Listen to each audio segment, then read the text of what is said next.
Boa tarde a todos.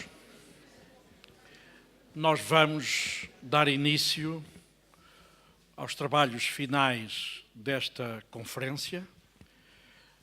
Como estava previsto, a Sra. Secretária de Estado deu-nos a honra de estar presente nesta sessão final dos nossos trabalhos e, além de estar presente, a Sra. Secretária de Estado irá dirigir-nos uma mensagem de saudações que o ICS desde já muito agradece.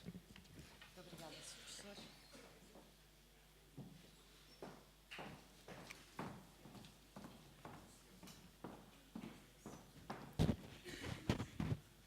Está a funcionar. Muito boa tarde a todos, minhas senhoras e meus senhores. Sr. Professor, eu serei muito breve, não vou fazer nenhum discurso. Estou aqui, aliás, com muito gosto e muito honrada pelo convite e para aproveitar o que pude aproveitar, que é precisamente este último debate, onde estarei presente para aprender. Antes de mais, eu queria transmitir uma mensagem do Ministro da Educação e Ciência, do professor Nuno Crato, que me pediu que cumprimentasse o Instituto de Ciências Sociais, na altura deste aniversário. Ele teve muita pena de não vir e aliás, tinha dito que vinha, tanto quanto sei, coincidentalmente, neste momento está em reunião com o Ministro da Educação de Timor-Leste, exatamente nesta altura. E, portanto, não pôde vir, mas pediu-me que transmitisse as suas saudações ao Instituto de Ciências Sociais e que cumprimentasse todos os presentes e, com certeza, sabendo que o debate ontem e hoje terá sido seguramente muito interessante e pena dele e pena minha não ter podido cá estar.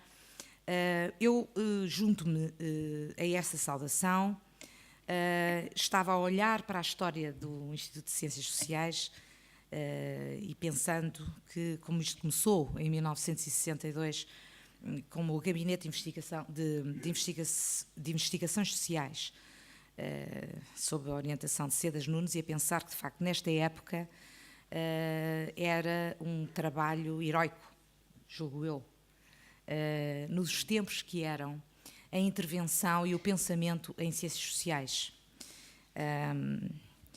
O que deve ter sido este trabalho pioneiro, o que deve ter sido essa dificuldade,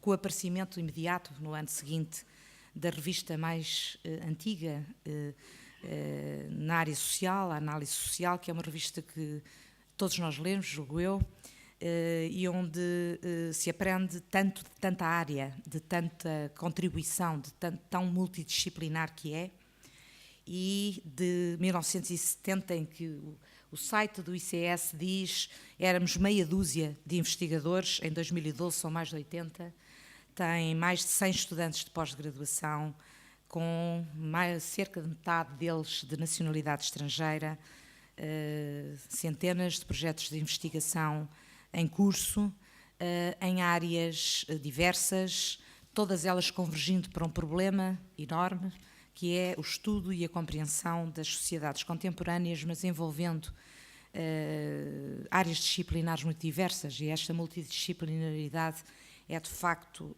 preciosa em todas as áreas da ciência, seguramente também nas áreas das ciências sociais. Em 2010, julgo que foi em 2010, numa sessão de homenagem a Manuel Vila Verde Cabral, que trago aqui, não vou ler, mas que recupero uma frase que na altura citei de Edward Wilson, que no seu livro Consilience, The Unity of Knowledge, em que ele diz, e é interessante, no início do capítulo que dedica às ciências sociais, everyone knows that the social sciences are hyper-complex. They are inherently far more difficult than physics and chemistry. And as a result, they, not physics and chemistry, should be called the hard sciences.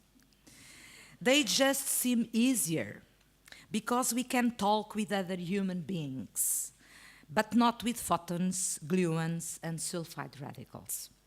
E eu acho que este está bem dito, bem pensado, E é verdade que o grande desafio de todas as ciências, e é talvez o desafio mais excitante para as novas gerações que se aproximam da ciência atualmente, é precisamente esta possibilidade, esta oportunidade e talvez esta exigência da concertação, da consciência dos saberes, em que todas as áreas têm que se juntar para fazer aquilo que verdadeiramente é o objetivo da ciência, que é pôr o assunto para a frente, descobrir o desconhecido. E por isso eu felicito o ICS, felicito toda a comunidade de ciências sociais em Portugal.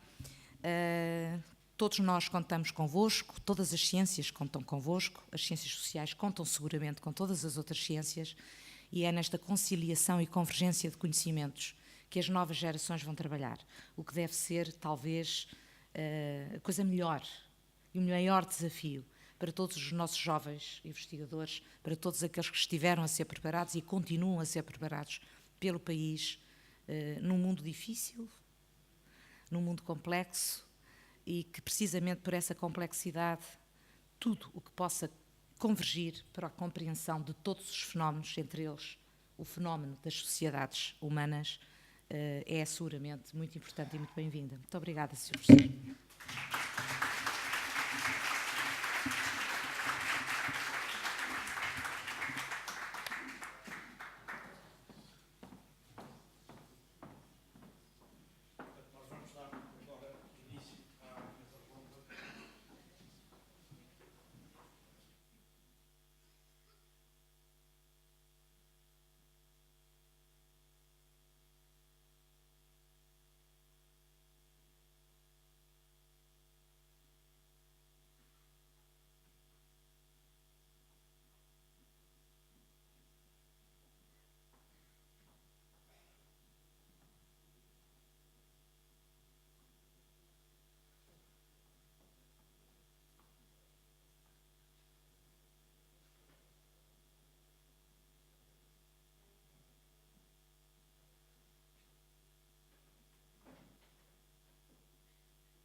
Muito boa tarde a todos.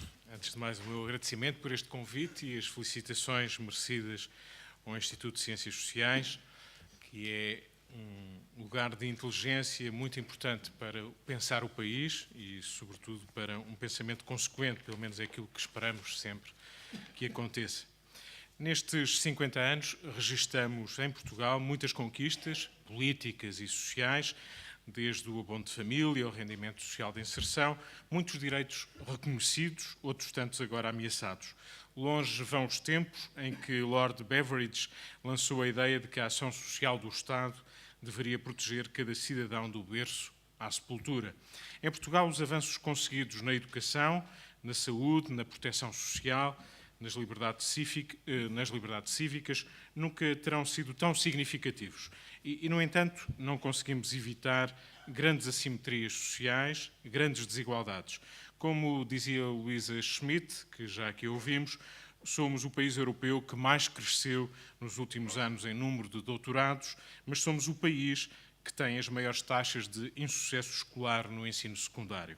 Se olharmos para os rendimentos, 10% da população mais pobre recebeu somente 2,7% do rendimento existente.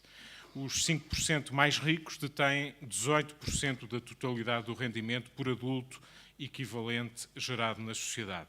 Vivemos numa sociedade dualista, dois países de costas voltadas, a maior diferença entre os 20% mais ricos e os 20% mais pobres.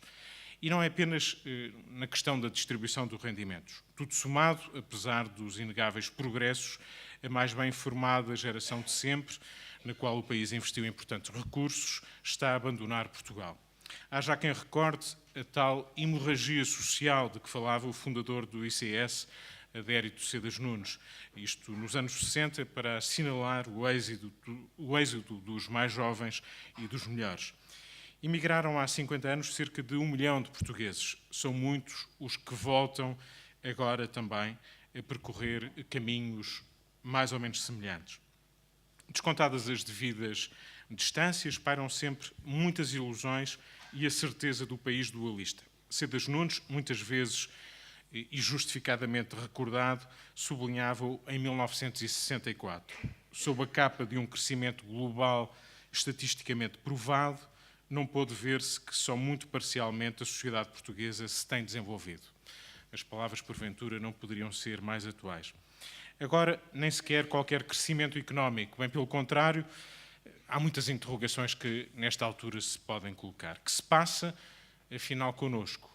Que regularidade é esta? Qual é o tal missing link, o tal elo perdido? O que nos faz falta? Não é de certo apenas animar a malta, mas nesta altura, enfim, até seria, apesar de tudo, não despiciando. O que nos faz falta? Agora que alguns reclamam a refundação do Estado Social, que tanto se fala em insustentabilidade, que contas se devem fazer? Em que falham as políticas públicas? Que elos temos de unir? Onde fica a justiça social? No bem-estar de todos? Na liberdade de acesso? O envelhecimento é uma angústia, uma conquista, uma tragédia? Muitas perguntas a precisar de respostas e que, obviamente, nesta mesa redonda que vamos agora iniciar, vão de certo encontrar alguns contributos. Para fazer as apresentações, e vamos dividir este espaço desta mesa redonda, primeiramente, num conjunto de intervenções iniciais, de todos os oradores, que saúdo desde já, e depois termos também a oportunidade de cruzar opiniões e também contar com a participação de quem se senta desse lado. Passo às apresentações, apesar das pessoas que estão aqui ao meu lado serem subejamente conhecidas, mais à minha esquerda, Boaventura Sousa Santos, professor catedrático, jubilado da Faculdade de Economia da Universidade de Coimbra, diretor do Centro de Estudos Sociais da Universidade de Coimbra, coordenador científico do Observatório Permanente da Justiça Portuguesa. Depois, José Félix Ribeiro, economista, responsável pelo Departamento de Prospectiva e Planeamento do Ministério da Agricultura, Mar, Ambiente e Ordenamento do Território. Integrou a equipa que desenvolveu os trabalhos preparatórios para a definição do quadro de referência estratégico nacional 2007-2013. José Ferreira Machado, diretor da Nova School of Business and Economics, professor catedrático, especialista em econometria e economia do trabalho, fez carreira universitária também na Universidade do Illinois. Maria Manuela Silva, aqui à minha direita, economista, foi professora catedrática convidada no ISEG, onde lecionou cadeiras de planeamento, política económica e política social. Foi diretora do Gabinete de Estudos Sociais do Ministério da Saúde, entre 65 e 1970, secretária de Estado do Planeamento no primeiro Governo Constitucional, 76-77, e presidente da Comissão Nacional de Justiça e Paz. Desenvolveu investigação nos domínios da repartição do rendimento, pobreza e políticas sociais. Viriato Sormanho Marques, professor catedrático da Faculdade de Letras da Universidade de Lisboa, rege as cadeiras de Filosofia Social e Política e de História das Ideias na Europa Contemporânea, coordena o mestrado em Filosofia da Natureza e do Ambiente, foi presidente da Quercus, integrou o grupo de trabalho que elaborou a Estratégia Nacional para o Desenvolvimento Sustentável, 2004, e foi também conselheiro da Comissão Europeia em matéria de energia e mudanças climáticas.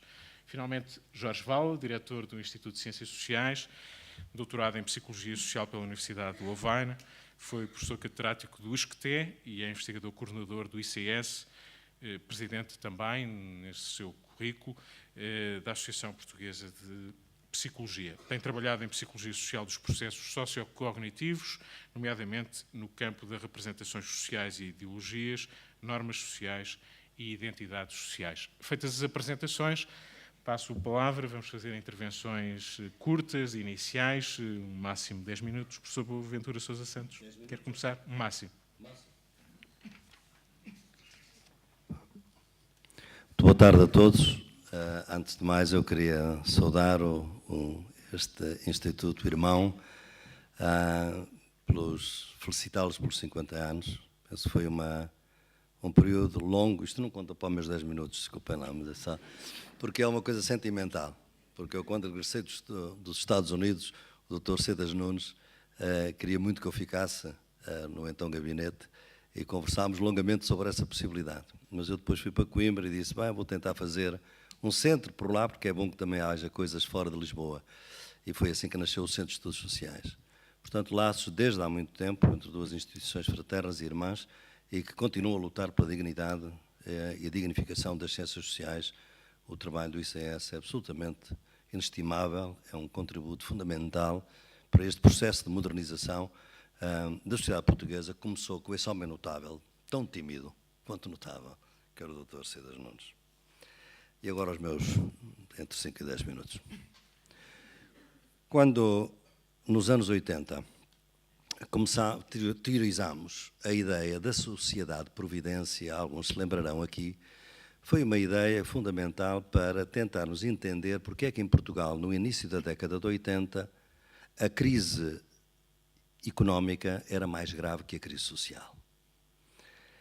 E a ideia era esta, nós tínhamos um fraco Estado Social, que nessa altura chamávamos um quase Estado Social, mas que era complementado e compensado por uma forte sociedade de providência. Isto é, na altura o Estado Social chamava-se Estado de Providência, o Estado de Providência era fraco, a sociedade de providência era forte. O que era uma sociedade de providência era todo o sistema de trocas não capitalistas, solidárias, entre famílias, entre vizinhanças, entre gerações, de pai para filhos, de filhos para pais, e que tinham contribuído extraordinariamente para que essa crise social fosse realmente muito mais ténue que a crise económica. Comparávamos, por exemplo, regiões como Leiria e Setúbal, exatamente onde as almofadas sociais da sociedade de providência, no caso de Setúbal, eram mais fracas, onde o semi-proletariado, que é aquela complementaridade de um operariado que é simultaneamente camponês, ou pequeno agricultor e operário, que também ajudava naturalmente ao orçamento familiar, nas regiões do país onde essa complementaridade era maior, não havia tanta crise social, apesar da crise económica ser, em geral, intensa no nosso país. Obviamente que isto tinha duas leituras, era uma análise, mas o nosso objetivo era fundamentalmente, não era dizer não precisamos de um Estado de Providência. Precisamos de um Estado de Providência porque, obviamente, só o Estado é que garante direitos, direitos de cidadania, é preciso lutar por eles. Simplesmente, enquanto não os temos, temos esta sociedade de providência que vai amortecendo os choques dessa falta, as transferências de pagamentos, comparando nessa altura, um Estado holandês ao Estado português, eram absolutamente abissais em termos de criação da redução da pobreza. Bem, nós chegamos hoje, 30 anos depois, e o que é que nós vemos? Vemos que, efetivamente, há na agenda política a destruição do Estado Social. Eu penso que quando se fala em Portugal, neste momento, da refundação do Estado Social, eu tenho estado em muitos debates em muitas partes do mundo, mas nunca a refundação do Estado se dá num contexto de corte drástico do Estado, porque, obviamente, se o contexto é de corte, não há nada que refundar, há talvez que afundar. E, portanto, numa situação destas, a situação torna-se complexa. Mas estamos a ver que se estes cortes nas políticas sociais podem ser compensados, digamos assim, pela sociedade de providência.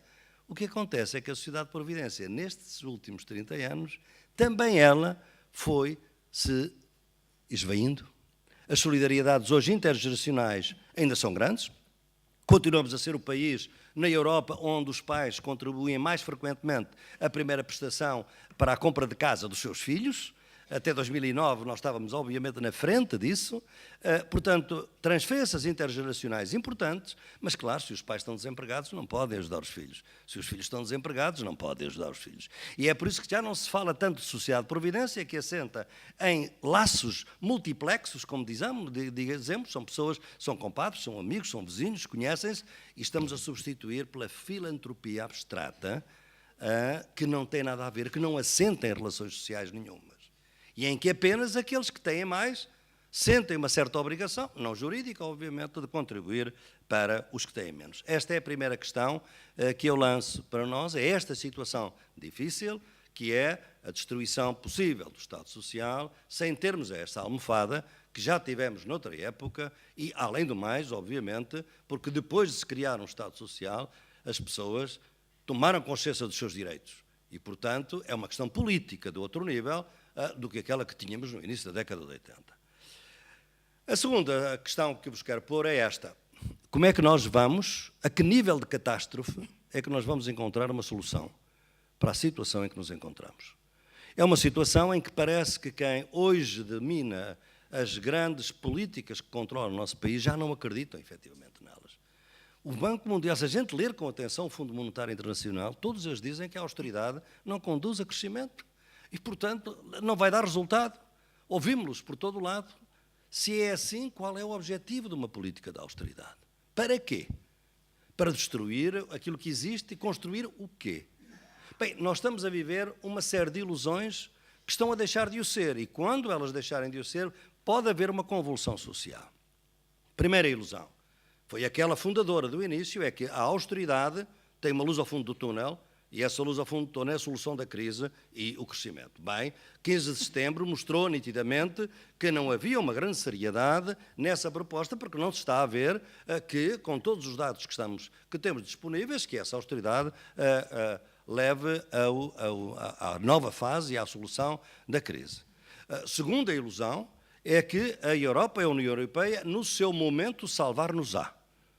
E, portanto, haverá um momento em que a União Europeia olhará para Portugal com outros olhos, e há sinais. Portugal é o tal bom aluno, como se costuma dizer por aí. Claro, sabemos muito bem porque é que isso se diz, porque há um mau aluno, e nem todos podem ser maus alunos, porque se todos, mas nós sabemos da pedagogia, se todos forem maus alunos, a culpa é do professor.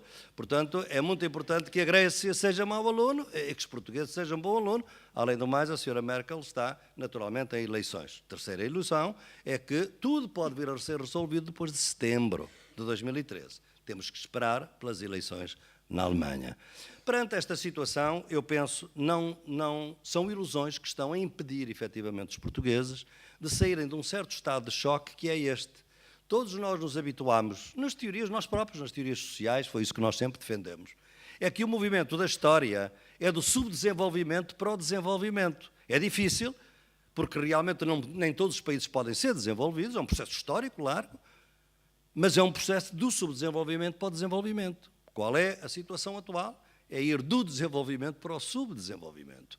Isto é muito difícil de aceitar ideologicamente, de aceitar a nossa forma de entender a vida, de nos posicionarmos perante a vida. É difícil viver constantemente com expectativas negativas em relação à vida. E é isso que nós temos hoje. E, claro, se as expectativas são negativas, melhor o status quo. Mas o status quo imobiliza.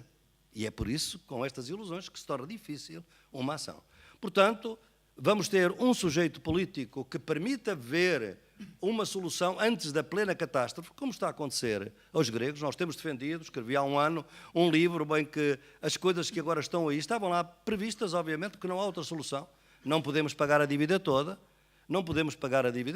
e, obviamente, temos que baixar os juros, há que mutualizar a dívida, há uma série de coisas que estão a ser feitas hoje para a Grécia. Mas quando a Grécia está de joelhos, totalmente empobrecida, e, portanto, nós gostaríamos que estas medidas tivessem lugar antes disso acontecer em Portugal. Isso é possível, precisamos de um sujeito político capaz de negociar fortemente junto da Europa, apoiado pelo público, obviamente, numa política, numa ideia de que isto vai ajudar a transformar o país. Estamos numa discussão do orçamento plurianual da União Europeia. Não me parece neste momento que tenhamos equipas tecnicamente equipadas para negociar todos os detalhes do pacote. E ele pode ser fatal para Portugal ou pode ser realmente muito positivo para nós. Mas precisamos de renegociar porque tudo é flexível. Vejam que a dívida é um grande problema, não é para os devedores. É também um problema para os credores quando os devedores não pagam. É por isso que estão a reduzir a dívida da Grécia. Porque mais basta receber algum do que não receber nenhum. Ora bem, o que eu penso que nós aqui em Portugal temos que discutir e o que nos faz falta é termos alguma clarividência para encontrar uma solução digna, que vai ter alguma dor, não vai ser feita sem dor, mas vai ser feita com esperança, porque neste momento agora temos dor e não temos esperança. Que seja feita antes, efetivamente, das condições serem tão onerosas que qualquer solução já nos deixa abaixo do limiar onde a gente está. E finalizo com esta ideia. É muito importante que os cientistas sociais não se deixem, neste momento crucial, iludir por um discurso público que visa, que é puramente ideológico e não tem fundo de verdade. Primeiro ponto, os portugueses vivem acima das suas possibilidades. Eliminem isso da cabeça e provem, com dados, que podemos fazer, que isso não existe. Segundo lugar, o Estado Social não é sustentável. Tirem isto da cabeça com os vossos trabalhos, com a nossa intervenção pública. No ano 2000 participei na Comissão do Livro Branco da Segurança Social. E sabem muito bem qual era o momento e o pensamento fundamental quando entramos na Comissão. É que a Segurança Social não era sustentável. Saímos da Comissão absolutamente convencidos que ela era sustentável. É exatamente esses critérios, através de trabalho, que foi um trabalho muito plural, em que estive o Dr. Bagão Félix, Medira Carreira, tanta outra gente, Maldonado Gonelha, tanta gente, em que pudemos, a pouco e pouco, chegar a uma ideia que não foi totalmente consensual, por isso houve um relatório minoritário que, curiosamente, foi o que prevaleceu, e que eu tive muito gosto de analisar, que foi exatamente aquele que pretendia, não só que era sustentável, mas que ainda podíamos, inclusivamente, aprofundar os mecanismos de proteção social. É disto que precisamos neste momento, uma discussão livre, como houve nessa altura, plural, e não os ditados de alguém, de gente, por vezes nem é sequer do nosso país, e que olha para o nosso país como nós fôssemos paisagem, aplicando receitas que nem deram resultado nos países deles, nem nos países deles as aplicam e, obviamente, aqui também não darão resultado. Muito obrigado.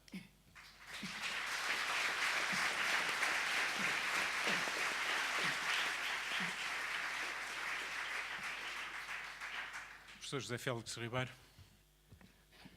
Muito boa tarde.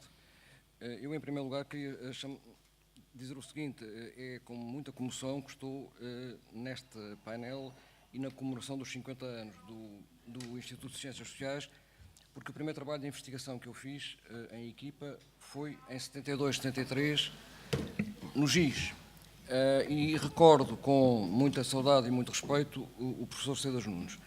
O tema desta mesa redonda, que é Portugal Social, o que nos falta, é um tema que me é difícil de tratar porque ele não constitui o centro do pouco trabalho que faço.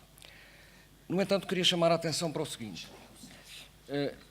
Nós estamos a atravessar uma crise, que é uma crise muito profunda, que resulta, na minha opinião, da nossa incapacidade ao longo de décadas de perceber o que é o processo da globalização e de preparar a sociedade e quem nos dirige em termos políticos para prosperar na globalização.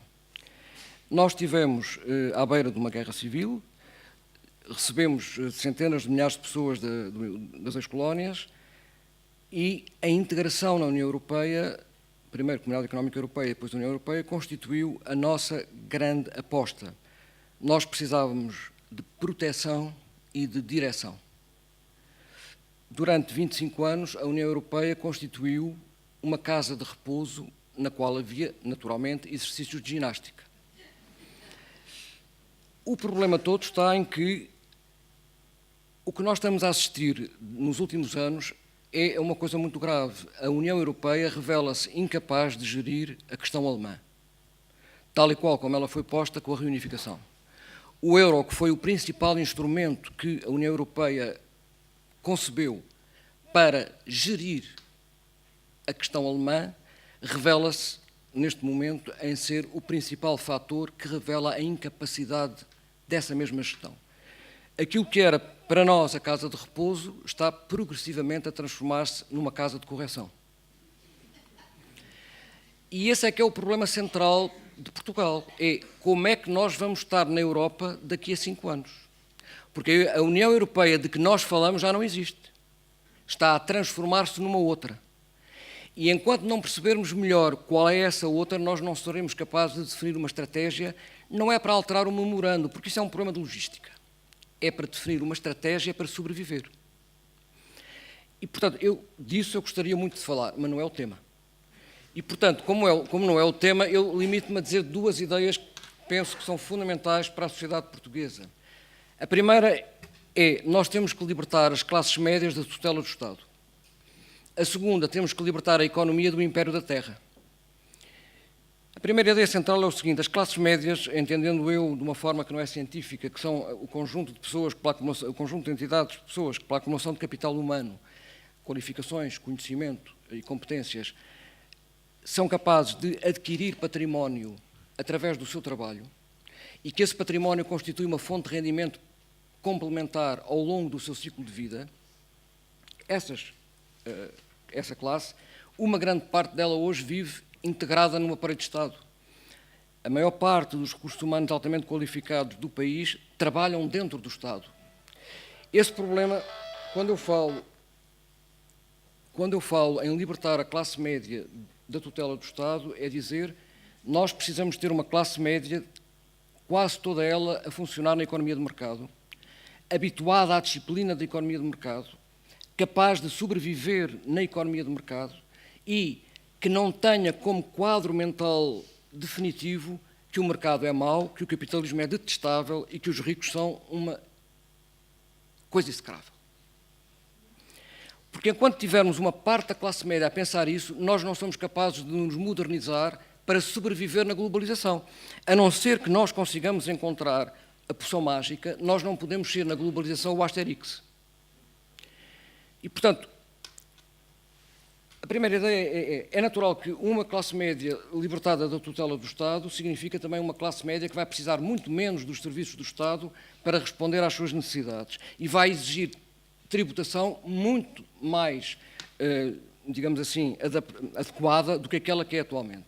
Esta crise tem que ser a última crise em que a classe média é expropriada para compensar um conjunto de erros enormes que sucessivos governos foram fazendo. A segunda coisa que eu chamo a atenção é que é preciso libertar a economia portuguesa do império da terra. Se nós nos recordarmos, a economia portuguesa não cresce, não é por causa do Estado Social. A economia portuguesa não cresce porque desde 2000 que ela deixou de ser capaz de se inserir na globalização. Porque tudo o que está na economia portuguesa que tem capacidade empresarial se virou para dentro, em torno da terra e em torno da infraestruturação do território, que são as áreas mais protegidas da economia portuguesa. Eu não acredito que a classe empresarial portuguesa principal que hoje existe tenha capacidade de levar o país para uma outra trajetória. Por isso é que eu digo, há muitos anos, que nós precisamos de atrair operadores globais que descubram valia em entrar no nosso território. Sem ter operadores globais que nos permitam sobreviver na globalização e sem mudar a ideologia da classe média num sentido favorável ao empreendedorismo, ao risco e à incerteza, Portugal não vai sair desta crise, quer haja perdão da dívida, quer não haja perdão da dívida. Acabei os meus 10 minutos.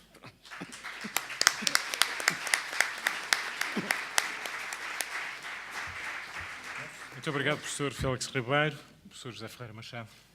Bem, muito boa tarde, eu junto-me aos parabéns ao aniversário do ICS e agradeço o convite. Eu também tenho alguma dificuldade com o tema desta mesa redonda, talvez por vir de uma área muito diferente, eu devo dizer que não o entendo de todo. Eu tenho pensado maduramente o que é que quer dizer Portugal social, o que nos falta, e há aqui 3 ou 4 palavras que eu tenho dificuldade em entender. Primeiro, o Portugal social, porque eu penso se há alguma coisa que esta crise nos mostra é que não há um Portugal social independente do Portugal económico e do Portugal político. O Estado Social está associado à garantia de acesso a um conjunto de serviços e a questão de hoje em dia é como fazer de acordo com as possibilidades do próprio país. Portanto, tenho dificuldade no Portugal social. E também acho que esta ideia do que nos falta é um bocadinho depressiva. Por que não falar no que já temos e em como aproveitar o que já temos? Portanto, eu vou centrar também uma intervenção muito breve em 2 pontos, em Portugal, o que nos falta, Portugal, o que já temos e como podemos utilizar o que já temos. E vou disciplinar-me. É muito fácil dizer o que falta são 10 coisas, o que já temos são 10 coisas. Eu disciplinei-me a escolher uma coisa de cada. A coisa que nos falta e a coisa que já temos e como a podemos usar. A coisa que nos falta, eu concordo inteiramente com o que o meu colega de mesa, Félix Ribeiro, disse, eu penso que nos falta, sobretudo, uma cultura de mérito. Nós, em Portugal, olhamos sempre para o underdog, o mérito é sempre olhado como um fruto do acaso, nunca como fruto do esforço, da iniciativa e do risco. Os processos sociais são sempre encarados como jogos de soma nula, em que o modo como o bolo é repartido não impacta a sua própria dimensão. E esta má convivência com o mérito significa que nós abominamos o sucesso e tememos a concorrência.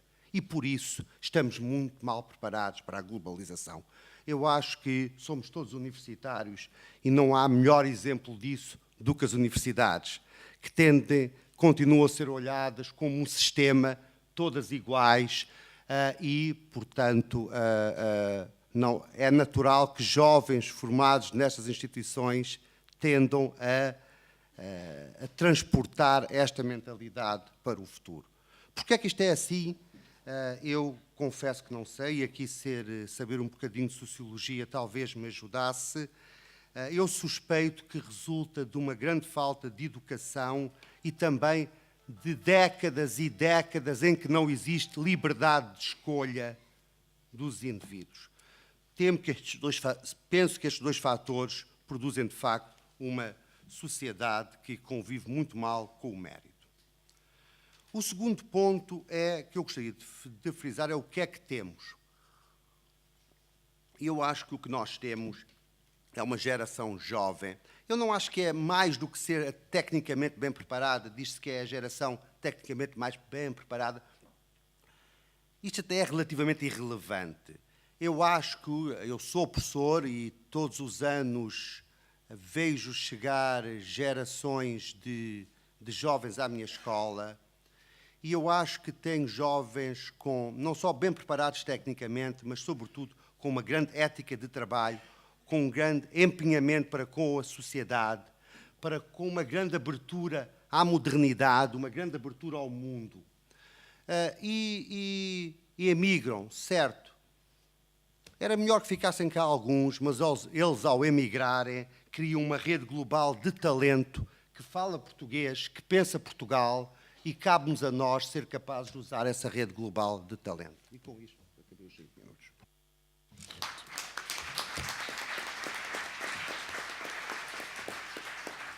Muito obrigado. Professora Manuela Silva. Muito obrigada. Eu tenho 2 palavras prévias que são obrigatórias. A primeira é para felicitar o Instituto de Ciências Sociais por toda a sua atividade que tão bem espelhada ficou nestes 2 dias de conferência. Tive o privilégio de assistir praticamente a todas as apresentações e debates e não há dúvida que a própria conferência, a maneira como ela se desenvolveu e a qualidade da investigação que aqui nos trouxe é certamente um sinal de esperança que devemos reconhecer e exaltar. Portanto, a minha primeira palavra prévia vai no sentido de cumprimentar o Instituto de Ciências Sociais. A segunda, vou torná-la breve e é apenas para recordar a figura do professor Cedas Nunes. É com emoção que o faço, até porque comecei com ele a aprender o que era a investigação, a tomar gosto pelo conhecimento e a perceber que o conhecimento deve ser posto ao serviço da sociedade. Acho que eu gostaria de o lembrar nesta sessão de uma maneira muito especial. Agora é que começa a contar muito. Quanto à questão que nos é colocada, Portugal social, o que nos falta? Eu tive o mesmo problema que já foi aqui levantado. Considerei que o tema era demasiadamente vasto e que, de alguma maneira, poderia conter alguma ambiguidade. O arco desta interrogação é tão amplo que está em desproporção, naturalmente, com o tempo que nos é conferido para o abordar numa primeira intervenção. E por isso mesmo me debrucei em precisar o que é que eu entenderia por Portugal social. De uma maneira sucinta, dou à palavra uma interpretação ampla, lata, e quando falo de Portugal social, quero referir-me a tudo o que diz respeito à vida coletiva, à vida em sociedade, nomeadamente às relações sociais, à qualidade de vida, à economia e à forma como se produzem e repartem os bens que constituem esta sociedade. Este é, para mim, o Portugal social. Dentro deste conceito abrangente, tive ainda que reduzir o meu perímetro de observação. E escolhi como perímetro de observação o conceito de Estado Social e o que se passa em torno do Estado Social. Porque também aqui há muita ambiguidade. E eu gostaria, desde logo, de desfazer a ambiguidade entre Estado Social e qualquer coisa como Previdência, Segurança Social ou Despesa Social do Estado. O Estado Social é um modo de conceber o funcionamento de uma sociedade organizada, de um Estado, e tem, naturalmente, um contexto histórico de produção da configuração deste Estado Social, enquanto matriz, sem dúvida, fundamental e indissociável de uma realidade a que chamamos Portugal social, no tal sentido amplo. E porquê a minha escolha? A minha escolha justifica-se porque neste momento, nesta conjuntura em que nos encontramos, se me afigura urgente um amplo e informado debate acerca do futuro do Estado Social, entendido, como há pouco referi, no nosso país, uma vez que sobre este Estado Social pesam hoje ambiguidades e ameaças várias de largo alcance.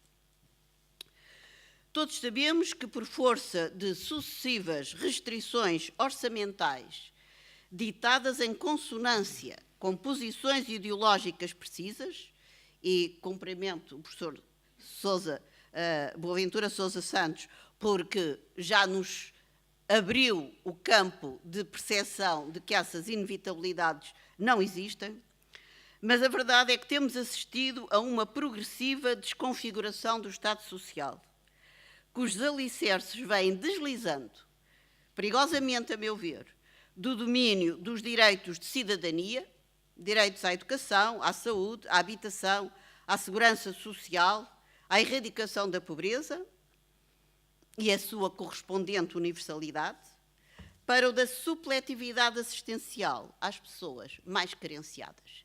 E esta é uma desconfiguração fundamental, essencial, trágica, a meu ver, do Estado Social. Há bens que até agora têm sido provisão pública, como a água, o saneamento, os transportes, os correios, a energia, a informação, que vão passando gradualmente, quase silenciosamente, para o setor privado lucrativo. O mesmo pode vir a acontecer nos próximos tempos com a escola pública, com serviços de saúde primários e cuidados hospitalares, com a segurança social, etc. O que é preocupante, a meu ver, é que se estejam a tomar decisões em matéria constitucional tão sensível, que uma vez consumadas se tornam dificilmente reversíveis, sem que tenha existido um prévio, alargado e responsável debate democrático, de modo a formar um amplo consenso da sociedade sobre estas decisões. Eu não defendo o imobilismo, o que defendo é que se tomem decisões fora de um contexto democrático alargado, sério, participado e, naturalmente, responsável.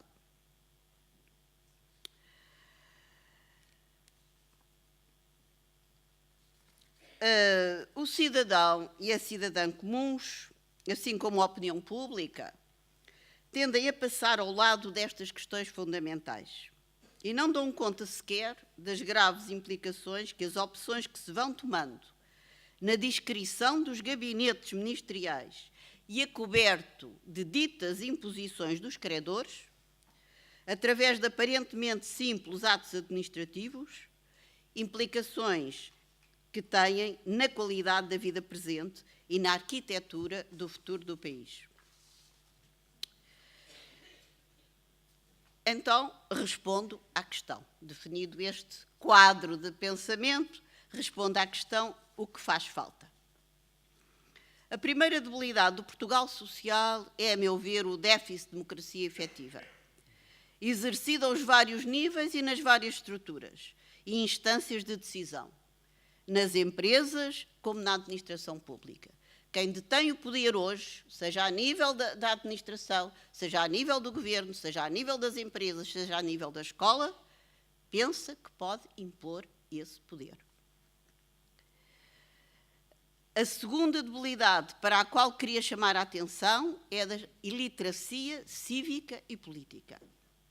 É certo que muito se progrediu nos últimos 40 anos no domínio do acesso à informação, mas não o suficiente para habilitar os cidadãos e as cidadãs comuns a terem um adequado nível de compreensão acerca da realidade socioeconómica, da sua complexidade e dos processos de transformação em curso, e não os habilita a disporem de ferramentas adequadas para o exercício do indispensável juízo crítico a propósito das opções que estão em causa. E assim está criado um campo favorável a que proliferem ideias preconceituosas e visões distorcidas da realidade. E temos um bom exemplo no que se passa com o presente debate em torno do Estado Social. Desde logo, pela confusão que se estabeleceu, e se calhar não é por acaso, entre Estado Social e proteção social, que leva a falar de uma refundação do Estado Social por causa de uns mil milhões de euros. Mas também há confusão no que se refere a algumas das prestações sociais. Recordo o que sucede com o rendimento social de inserção, por exemplo, que não obstante ser uma medida do maior alcance social e também do maior alcance económico, as duas realidades não estão dissociadas, continua a ser mal vista por largos setores da população, isto por falta do devido esclarecimento. Ou ainda o que acontece com certos preconceitos, por exemplo, que a qualidade dos serviços prestados pelo setor privado é superior ao do setor público. Resta provar em que e como. Ou ainda a convicção de que o Estado não é eficiente, esbanja recursos de que não presta contas. E poderia aqui juntar muitos outros preconceitos que alimentam o debate, mas ao mesmo tempo o distorcem. Na minha opinião, ao Portugal Social falta, pois, um amplo investimento na promoção da literacia cívica, designadamente no que respeita ao papel do Estado Social enquanto pilar da democracia, do próprio desenvolvimento económico, não me refiro a um mero crescimento económico, mas a um verdadeiro desenvolvimento económico, à coesão e à paz social. E esta é uma lacuna que eu penso que a Universidade tem uma grande responsabilidade no sentido de a enfrentar e de a tentar superar. Nós temos recursos disponíveis para desempenhar esta tarefa de contribuir para a literacia cívica e cidadã. Temos, por exemplo, professores com horários zeros. Temos outros funcionários da administração pública sem funções atribuídas. Temos uma rede de instituições de solidariedade social com as quais seria possível contratualizar ações de formação cívica e cidadã. Dispomos ainda de uma ampla rede de comunicação, a rádio, a televisão públicas, que a este propósito, a meu ver, têm também uma responsabilidade acrescida e que muitas vezes são apenas caixas de ressonância de ideias feitas.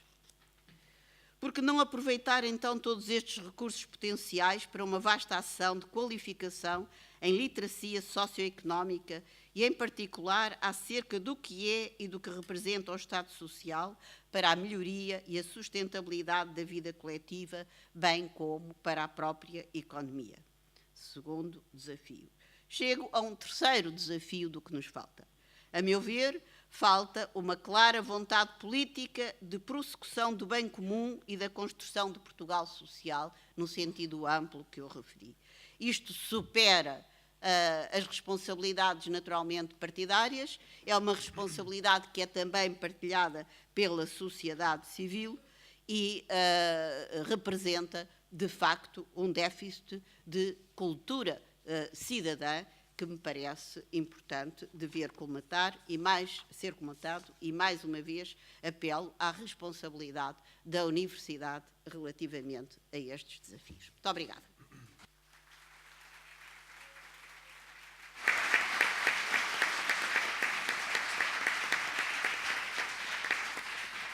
Obrigado, professora Manuela Silva. Dou a palavra agora ao professor Viriato Sarmanho Marques. Muito obrigado. Para cumprir aqui o tempo, começaria, evidentemente, por saudar o ICS, sendo embora membro da mesma universidade, muitas vezes, dentro da universidade, os departamentos não comunicam, não é o caso, não é? Porque, quer pessoalmente, quer na área da filosofia, sempre houve uma excelente relação com o ICS, que certamente vai continuar. Entrando na matéria, eu penso que este título é deliberadamente um título aberto, um título que nos obriga a interpretar o seu conteúdo, e eu gostaria de partilhar convosco as notas que fui escrevendo em dois momentos principais. Em primeiro lugar, gostaria de situar um bocadinho a minha leitura deste desafio, deste tema Portugal Social, o que falta, e depois, em segundo lugar, gostaria de dar, enfim, uma resposta, um contributo para a resposta à pergunta. Quanto à primeira questão, como é que nós podemos olhar para este título, para este desafio?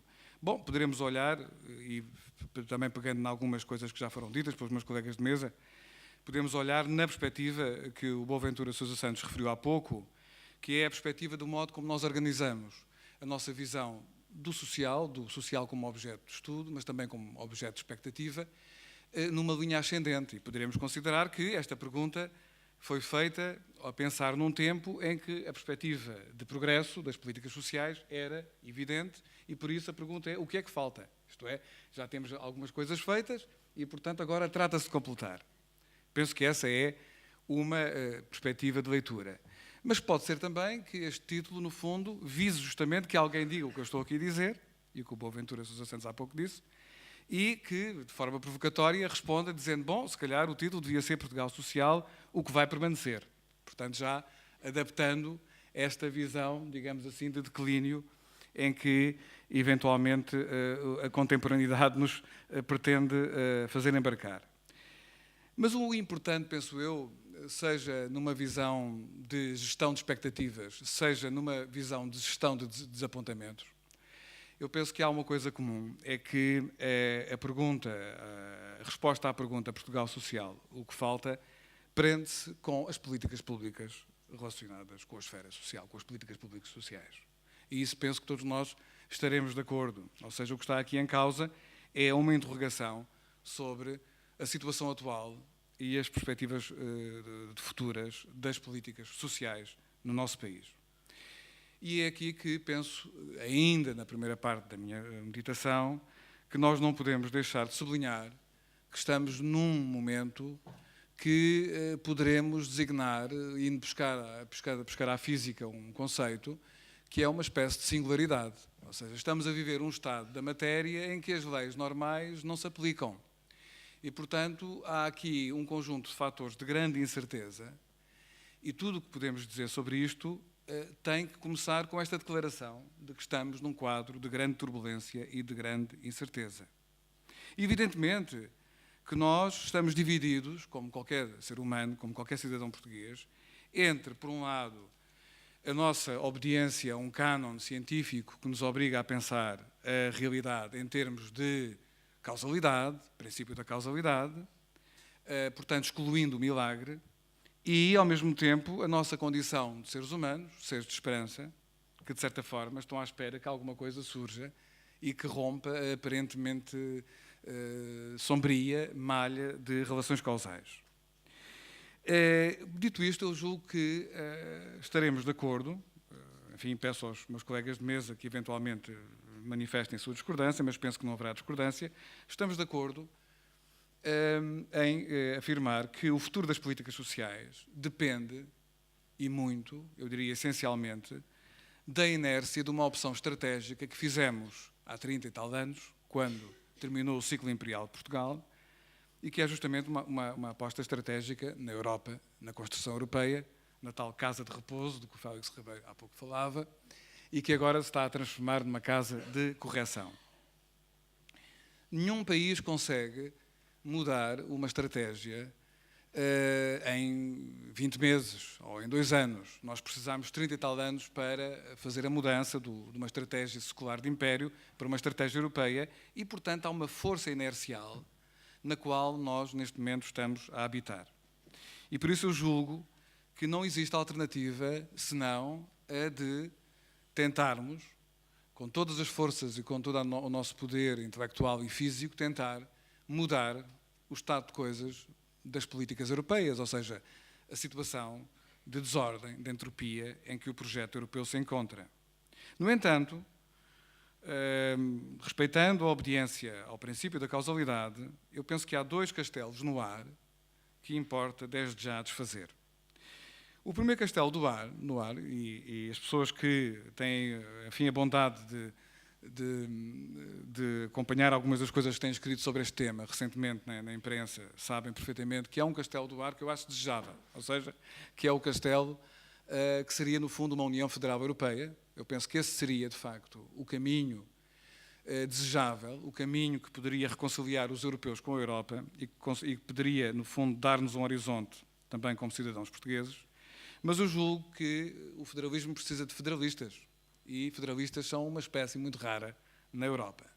Portanto, eu penso que, embora seja desejável, não vejo no horizonte mais próximo que existam forças subjetivas para impulsionarem esta via.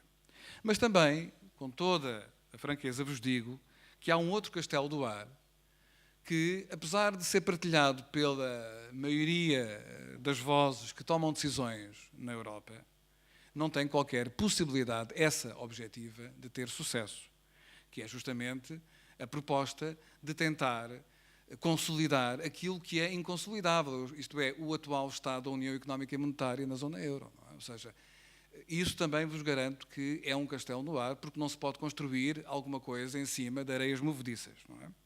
Portanto, estamos aqui entre 2 ilusões que me parece que limitam o nosso campo de escolha. Na verdade, a situação em que nos encontramos é um bocadinho a de alguém, como povo, que entrou no projeto europeu a pensar que nos iria sair o Leviathan, um corpo harmonioso, e saiu-nos uma coisa monstruosa, um Behemoth, não é? Portanto, enfim, que ameaça a desagregação.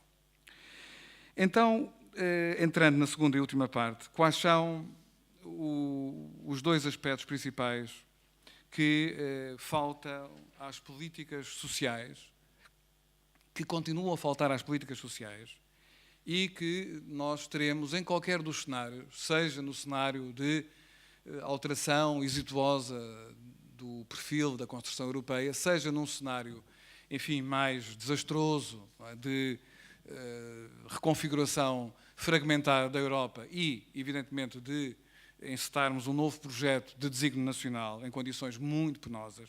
Eu penso que há, de facto, 2 condições de possibilidade absolutamente indispensáveis. O primeiro é justamente o de exigirmos, como cidadãos, que as políticas públicas sejam percorridas por uma forte componente epistémica, por uma forte componente de conhecimento. Estou no sítio ideal para falar sobre isso. O registro e o balanço crítico que um dia se fará das políticas dos últimos 30 anos mostra a ausência de uma forte componente epistémica das nossas políticas públicas. Não basta, eu poderia falar como é que nós entramos na União Económica e Monetária, como é que nós acumulamos a dívida pública, como é que nós estamos neste momento a ser conduzidos por uma estratégia de austeridade que, além do mais, é incompetente do ponto de vista gnoseológico, ou seja, que é burra, não é? Ineficaz. Não é? Mas, de facto, também isso aconteceu no ordenamento do território, também isso aconteceu nas prioridades da política económica, como muito bem o Félix Ribeiro apontou.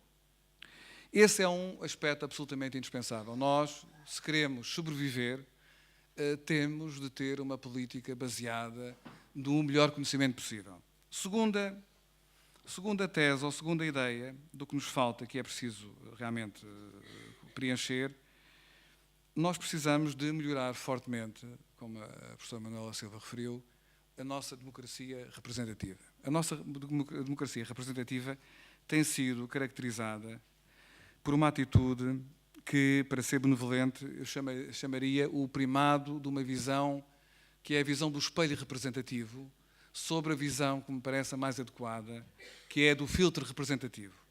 De acordo com a visão da democracia no espelho representativo, nós acabamos por escolher, digamos assim, aquelas pessoas para nos representarem politicamente que mais facilmente estão voltadas para a projeção de interesses setoriais, interesses regionais, geográficos, ou interesses setoriais de grupos, de fações da sociedade portuguesa.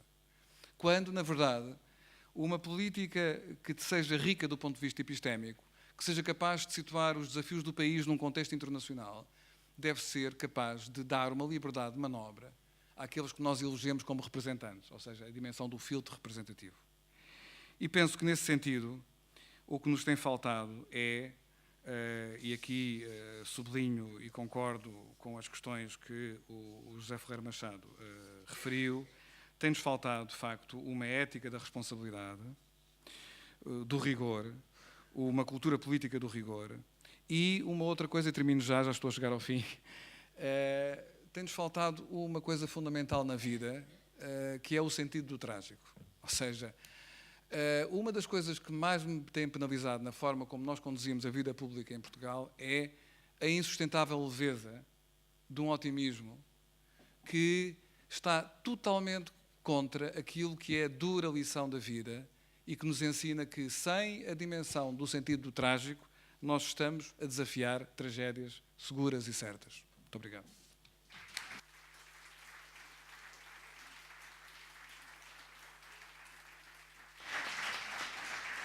Obrigado, professor Viriato Soromanho Marques. Professor Jorge Vala é o último, é o diretor do Instituto de Ciências Sociais. Talvez valha a pena ir à linha justa ou deste tema, não é, que foi aqui questionada também. Não sei se conseguirei identificar a linha justa, mas neste contexto e no quadro do nosso Instituto, quando se fala de Portugal Social, o que é que nos falta? A resposta imediata é conhecer mais para agir melhor. E foi isso que nós tentámos mostrar durante estes 2 dias, os esforços que temos feito em termos de investigação para preenchermos os vazios que finalmente têm, pelo menos em parte, produzido políticas públicas menos adequadas à realidade. Esta, penso que é a resposta institucional. A minha resposta pessoal é uma resposta muito mais simples e muito mais focalizada. Eu penso que um dos aspectos fundamentais na compreensão das dinâmicas da sociedade e na dinâmica do Portugal social, mas também económico e político, uma das peças fundamentais da compreensão dessas dinâmicas tem a ver com a necessidade de compreendermos bem as crenças e as representações que criam a ação social. Esta ideia nem sempre é bem compreendida. Nós compreendemos melhor e damos mais atenção, em muitas situações, ao funcionamento das instituições do que às crenças e às ideologias que estão por trás das instituições. O primeiro artigo que o Cedas Nunes escreveu na Análise Social foi exatamente sobre as crenças e as ideologias coletivas. E só depois escreveu o célebre artigo sobre o Portugal dual. Então, pensando um pouco nestas crenças fundamentais, ativas hoje no nosso país, fui olhar para os resultados do European Value Study e procurei 2 coisas positivas, 2 mudanças positivas nas crenças dos portugueses. E o que verifiquei foi que nos últimos 20 anos aprendemos que o valor da obediência não é um valor fundamental. A crença da importância da obediência desceu extraordinariamente, quer nos contextos institucionais, quer nos contextos de trabalho, quer nas relações sociais. Deixou de ser o valor fundamental em ensinar aos nossos filhos. Um outro aspecto que me impressionou nessa análise foi verificar que tínhamos começado a aprender que a pobreza e a desigualdade não é uma fatalidade, ou um efeito da pouca sorte, não é o resultado de um traço individual, como a preguiça. Começámos a aprender que as desigualdades e a pobreza estão associadas a fatores socioestruturais e à injustiça. Esta, digamos, a evolução da crença nos fatores socioestruturais e nas injustiças sociais como produtoras de pobreza é outro facto assim significativo. Depois olhei para um resultado que é extremamente negativo. Nos últimos 20 anos, a confiança nas instituições públicas e privadas diminuiu fortemente. Diminuiu em todos os países europeus, com exceção dos países nórdicos, mas teve essa desconfiança, cresceu especialmente em Portugal. E perguntei-me porquê. E fui olhar para aquilo que eram os valores consensuais no espaço europeu e mais consensuais também em Portugal. E o que verificamos é que os valores a que as pessoas dão mais, atribuem mais importância, são de facto os valores da solidariedade, da igualdade, da coesão social, em contraponto à naturalização das hierarquias sociais e das desigualdades e da dominação. Isto não só em Portugal, como nos outros países europeus. Então, a minha hipótese é de que provavelmente existe um dissenso entre os governados, que colocam como prioridade a solidariedade e a coesão social, e as elites governantes, que muitas delas creem que as hierarquias sociais e as desigualdades não só são, em parte, inevitáveis, como, noutra parte, podem mesmo ser elas geradoras de solução para os problemas. Este dissenso criaria a desconfiança a que eu me referi. E o que fazer, então, para restabelecer a confiança? Das pesquisas que desenvolvi, os processos geradores de confiança na democracia e no sistema político não estão, sobretudo, ligados a resultados e a uma perspectiva instrumental da vida pública, mas estão ligados ao sentimento de respeito pelas pessoas, ao processo de tomada de decisão. É evidente que mostram a investigação experimental, nomeadamente no campo da economia experimental, no campo da psicologia social, que nós vivemos um conflito entre autointeresse e justiça, mas sabemos, em situações complexas, gerir essa tensão entre autointeresse e justiça. E, sobretudo, sabemos criar confiança a partir daquilo que nos meus trabalhos eu chamo justiça procedimental. Assim, termino dizendo que o que nos falta é uma melhor articulação entre indivíduos, comunidades e instituições, baseadas na confiança, e que a confiança está baseada na percepção de justiça.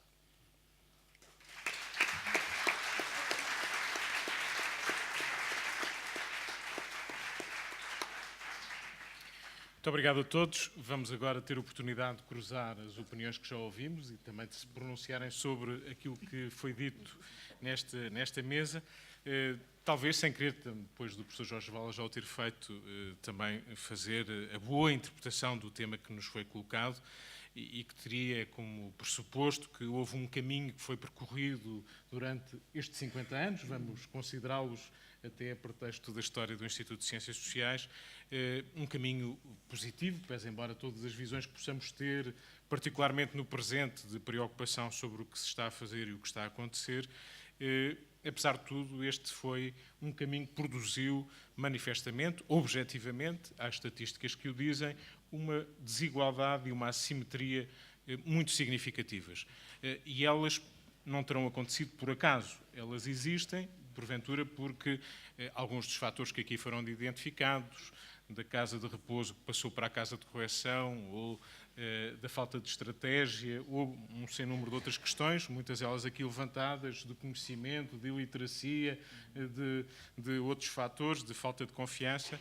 Talvez valha a pena, para provocar um pouco as vossas opiniões, antes de passarmos à Assembleia, de dizer, bom, depois disto tudo, que fazer em relação àquilo que podemos designar como o Estado Social, ou Portugal Social, que será uma coisa muito vaga, porventura, mas que nos deixa, apesar de tudo, algumas referências para sabermos do que estamos a falar. E estamos a falar de certo, de educação, de saúde, de rendimentos e de muitas outras coisas, de vida cívica e de democracia em última análise.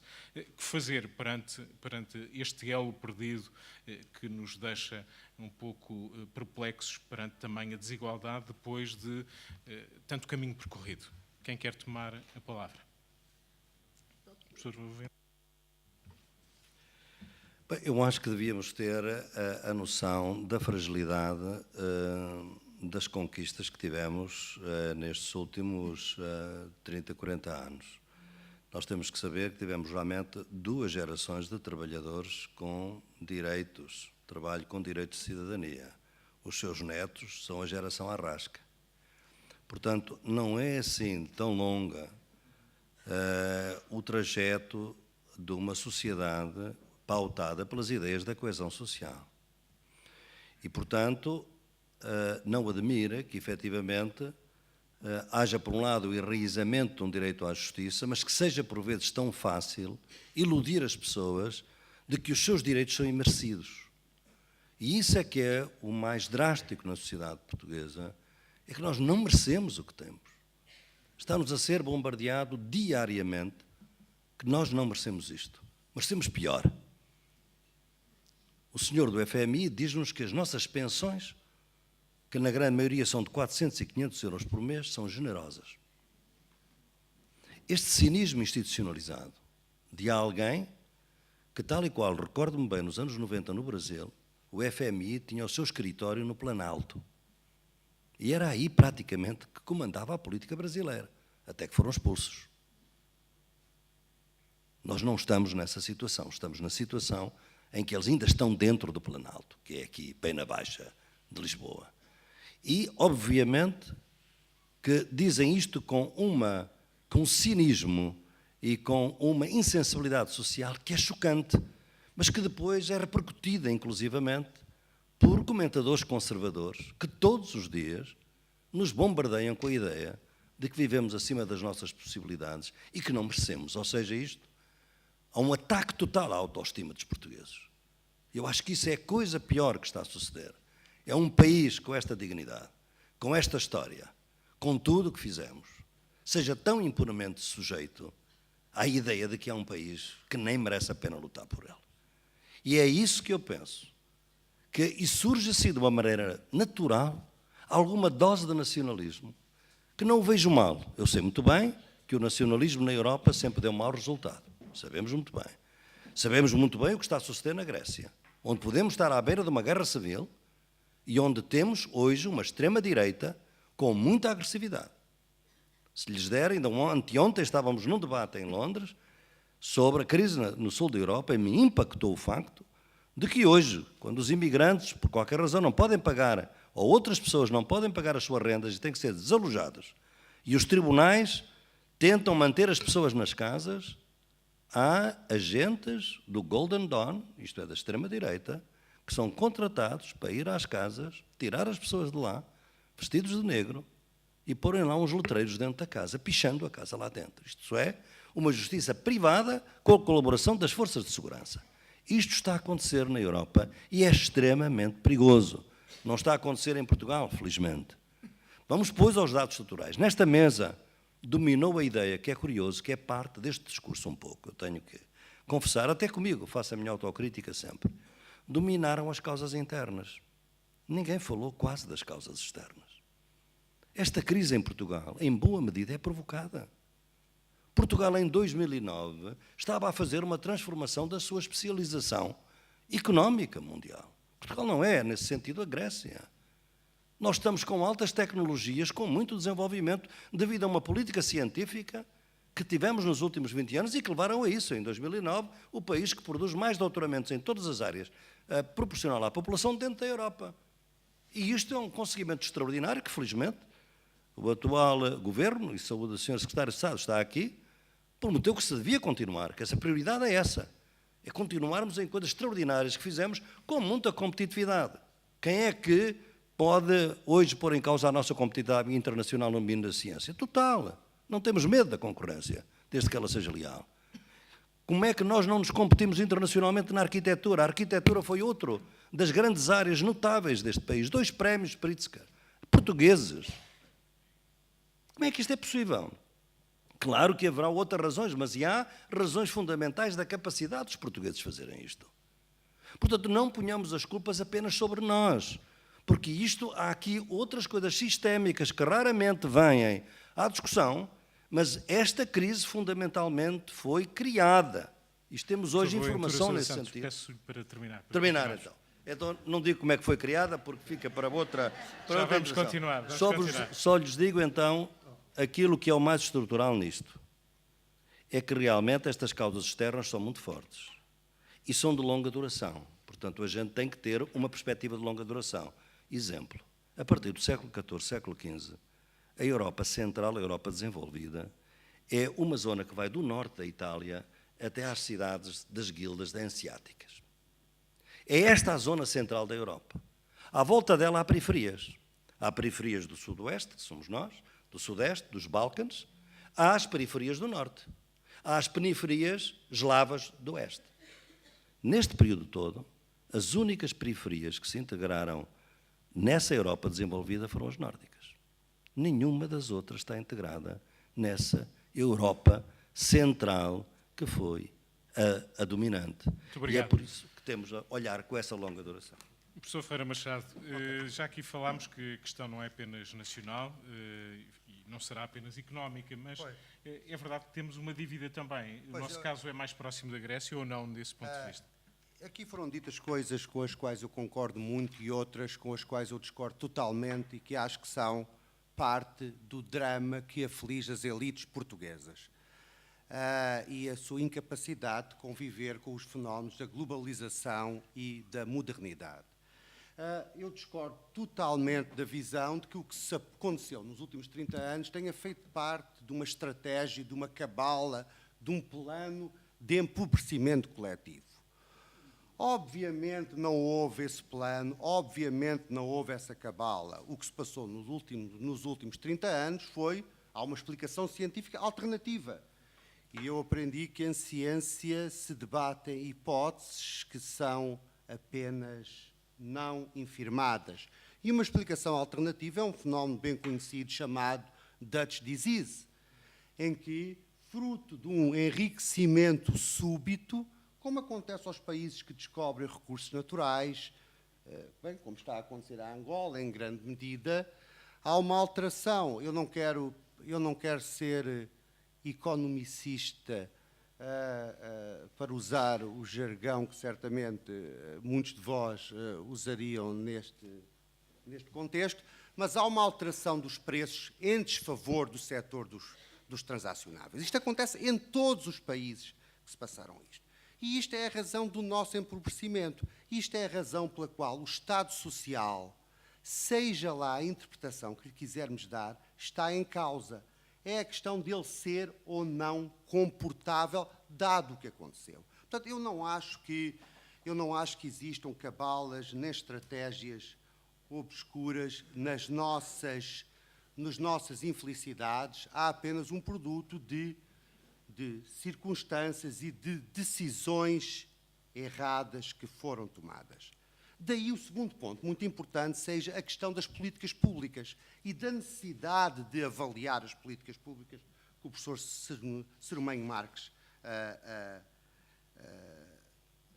notou. Isto faz parte daquilo que eu defendo como uma cultura de mérito e rigor. Nós tendemos a tratar tudo como um sistema, a educação como um sistema, as universidades como um sistema, em que as reformas são aplicadas do mesmo modo a todo o sistema, sem uma concorrência de experiências e sem uma avaliação de experiências. Isto é uma atitude de uma petulância perante a sociedade extraordinária. A ideia de que se consegue fazer uma reforma para todo um sistema. Isto era uma outra ideia importante. A terceira ideia que eu queria referir é a ideia de trust. A confiança é fundamental. Eu penso que não acho que a confiança se deva a um dissenso entre governantes e governados. Acho que se deve, fundamentalmente, e isto são teses que só se podem aferir comparando o que se passa em diferentes países. A última vez que eu olhei para estes dados, Portugal era o segundo país a contar do fim, apenas à frente do México, a contar do fim do nível de trust. Que é um indicador que mede em que medida é que eu posso confiar nas pessoas com quem interajo no dia-a-dia. Uma explicação alternativa é o péssimo funcionamento do sistema de justiça, em que as pessoas, não sabendo que não têm um fallback no sistema de justiça rápido, pronto, claro e transparente, obviamente desconfiam umas das outras nas suas interações no dia-a-dia. E isto aponta-nos algumas das coisas que temos que fazer, enquanto que visões mais cabalísticas não nos apontam esses caminhos. Silva. 3 notas telegráficas. A primeira, naturalmente, para dizer que, sem dúvida, nós, ao pensarmos o que nos falta no Portugal social, temos que introduzir no contexto ou no quadro de referência a dimensão internacional. Portugal não é uma ilha isolada, está num contexto, e um contexto de globalização, com as suas contradições internas, um contexto de supremacia do poder financeiro sobre a economia globalizada, também com as suas contradições. Portanto, há que sublinhar, cada um de nós escolheu um ponto de vista e, portanto, teve que o limitar, mas eu gostaria de sublinhar esse aspecto. Mas, dito isto, também entendo que um pequeno país como Portugal, com 10 milhões de habitantes, com recursos próprios, com especificidades que advêm da sua própria história, é um país que não deve tomar nem esta globalização, nem este modelo como inalteráveis e inevitáveis. Há que olhar para a nossa economia real, há que olhar para os nossos recursos efetivos e tentar potencializar esses recursos, que a questão é saber potencializar como e em função de quê. Do meu ponto de vista, essa utilização, essa valorização, esse desenvolvimento deverá ser no sentido da qualidade de vida das pessoas, da dignificação das pessoas, das oportunidades de trabalho a criar e assim sucessivamente. E aqui temos realmente uma clivagem do ponto de vista ideológico, porque há quem ponha na sua meta e nos seus objetivos, de facto, apenas a consecução de determinados equilíbrios financeiros. Do meu ponto de vista, os equilíbrios financeiros estão ao serviço de uma finalidade mais vasta, que são as pessoas. Primeira nota. Segunda nota, falou-se de confiança. Não há sociedade que possa sobreviver se não existir um lastro de confiança mínimo entre todos os cidadãos. Mas esta confiança não cai do céu. Essa confiança constrói-se. E quando assistimos, por exemplo, a decisões que põem em causa direitos fundamentais das pessoas, é evidente que a confiança sofre um abalo. Quando nos damos conta de uma corrupção larvar ou mesmo declarada, obviamente a confiança sofre um abalo. Portanto, a confiança é um capital a preservar, um capital a desenvolver, mas cuidado, há que olhar às causas, aos fatores que minam ou sustentam essa confiança. E do meu ponto de vista, de facto, nos últimos tempos, nós não temos sabido cuidar deste capital de confiança e, neste momento, o que temos é uma sociedade muito desigual, com interesses muito antagónicos e que dificilmente permitem valorizar e sustentar este capital de confiança. A terceira nota, e para ser muito breve, eu ouvi aqui o professor Ferreira Machado falar em que alguém na mesa teria falado em empobrecimento coletivo nos últimos anos, nos últimos 30 anos. não sei se do meu discurso terá resultado alguma coisa nesse sentido. Eu queria dizer que não partilho nada dessa opinião. Não falei em empobrecimento coletivo nos últimos 30 anos. E também não aceito palavras como cabala, porque eu realmente não me identifico nesse tipo de discurso. Portanto, isto é um parênteses. Finalmente, queria sublinhar o que disse o professor Jorge Vala no início da sua intervenção, dizendo que temos mais conhecimento para agir melhor. Mas aqui queria-lhe fazer uma interrogação, que é uma grande perplexidade que eu trago comigo já há muitos anos, que é esta: como passar este conhecimento para quem tem poder de decisão, quando esse poder de decisão muitas vezes está aliado com interesses que não são, de facto, os interesses das pessoas e das coletividades. Professor Jorge Vala.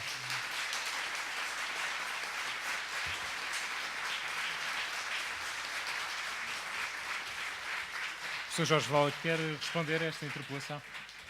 Esta interpelação é melhor ligar o microfone.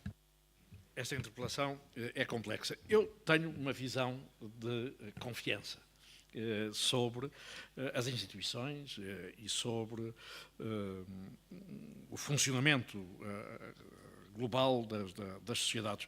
E, portanto, penso que é sempre possível passar a mensagem e que o que é importante é que quando o fazemos, quando tentamos passar essa mensagem, estejamos suficientemente seguros daquilo que estamos a dizer e do que estamos a propor. Não sei se as ciências sociais, primeiro, têm estudado o suficiente. Segundo, se têm sido capazes de contribuir de forma ativa para as políticas públicas. E, portanto, não direi que do lado de lá há um fechamento às nossas... À partida, não diria isso. Mas queria voltar um bocadinho à questão da confiança.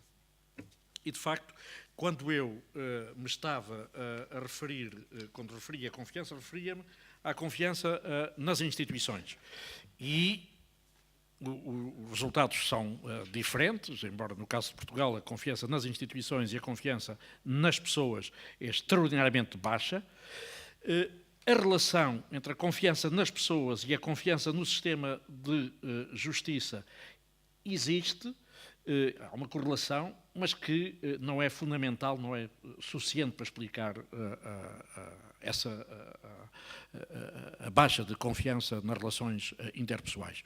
Agora, penso sim que, e há vários estudos que mostram isso, que a confiança nas instituições tem baixado, portanto, é mais baixa em 2000 do que em 1990, é mais baixa em 2010 do que no início do ano 2000, e isso, de facto, tem a ver com os procedimentos usados na tomada de decisão política e, portanto, não estou a falar num fenómeno de curta duração, de hoje, mas num fenómeno que se vem desenvolvendo, e não só em Portugal, como no conjunto dos países europeus sobre os quais temos dados. Obrigado, Sr. Romeiro Marques. Três observações muito breves. A primeira tem a ver, no fundo, com a questão da humildade gnosiológica. Eu penso que neste debate, pelo menos na minha observação do mesmo, independentemente das nossas diferenças, o que é natural, julgo que tem sido preponderante uma atitude que me parece de prudência. Ou seja, estamos a falar de realidades muito complexas, estamos a falar de uma realidade complexa, que é a realidade portuguesa, que está entrosada numa realidade ainda mais complexa, que é a realidade europeia, que está entrosada numa realidade ainda mais complexa, que é a da mundialização. E, portanto, tudo aquilo que nós podemos dizer são aproximações, hipóteses de trabalho, e temos que ter cuidado em não existir digamos, uma inflação de expectativas em relação ao que dizemos.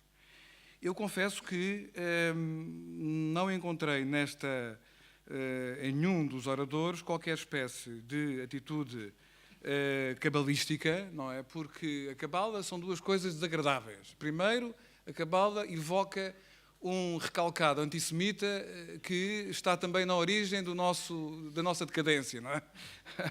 E, em segundo lugar, evoca uma omnisciência que nenhum de nós aqui na mesa evocou. Segunda observação. O professor Boaventura, o Sr. Santos falou na questão da dinâmica externa da nossa situação. Bom, o externo e o interno são complexos, não é? São complexos porque, evidentemente, certamente que concordo inteiramente com o professor Sousa Santos, quando ele chama a atenção para o facto de que estamos numa crise fundamentalmente sistémica da construção europeia e que, portanto, a narrativa moralista que tem sido dominante e que é aquela narrativa que nós encontramos, por exemplo, permanentemente nos meios de comunicação social alemães, é uma narrativa que, além de ser gnoseologicamente errada, está a fazer-nos perder tempo no encontrar de soluções adequadas. Não é? Isto é que é. Estamos sempre a perder tempo quando colocamos uma visão moralista do mundo à frente de uma análise fria das questões que estão em cima da mesa e que implicam respostas políticas. No entanto, eu não pude deixar de fazer na minha intervenção, ainda por cima estamos a falar sobre o Portugal social e estamos a falar para um auditório de portugueses, aquilo que me parece que, em qualquer dos casos, é responsabilidade absolutamente nossa e que tem a ver com o estilo de fazer política e com a cultura política que construímos e com o mal-estar que está associado à desconfiança nas instituições, não é? E isso passa justamente, mais uma vez o digo, pela questão central de que não podemos continuar a ter um Portugal dual num sentido diferente do originário, mas o Portugal dual que tem sido, ao longo destes anos, as universidades, os think tanks, os peritos a fazerem propostas, planos, estratégias e depois os governantes a fazerem o que lhes apetece. Não é? Isso é que tem acontecido, ou seja, ignorando completamente o contributo que é pago e é solicitado às universidades. Não é? E, por outro lado, de facto, nós temos que melhorar o nosso sistema político. Isso é óbvio. O sistema de representação está fortemente prejudicado e hoje é um fator de incremento da desconfiança e é um fator de bloqueio da própria solução da situação em que nos encontramos. Portanto, humildade cognitiva, a dinâmica do externo e do interno e a mudança do estilo de fazer política.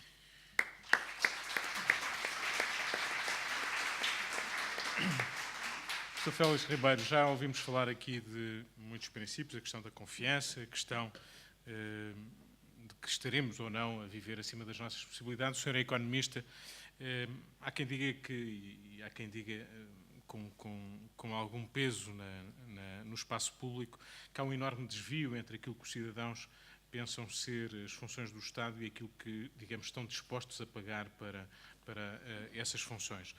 Essa é uma questão pertinente nesta discussão, em relação àquilo que nos faz falta? Queria pedir só desculpa, antes de tentar responder à questão que me coloca. Eu penso que nós estamos perante um problema que é grave, porque nós temos a religião do Estado.